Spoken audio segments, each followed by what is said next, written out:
Hola a todos chicos, buenos días, ¿qué tal?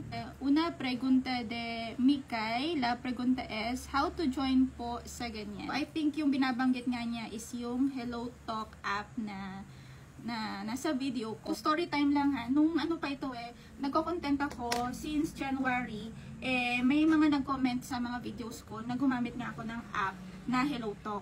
And nung umpisa, hindi ko pa to pinapansin kasi parang nakafocus pa ako dun sa pag-aaral ko ng grammar gamit nga yung mga libro ng Olamicos. Kasi na-enjoy ko talaga siya. And fast forward nung Semana Santa, mahaba kasi yung free days namin, like 1 week ata kaming naka-holiday nun sa klase.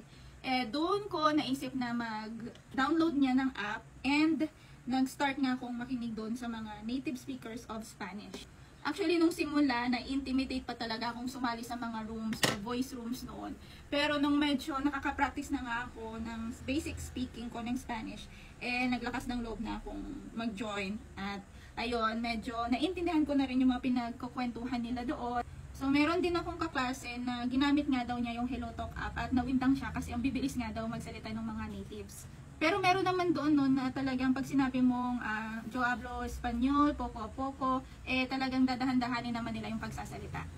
So para mas madali kayong maka-access, nilagay ko na sa bio ko ang ating download link and may video tutorial na rin ako sa pin post ko para alam nyo kung paano mag-register properly. Eso es todo. Adios. Gracias.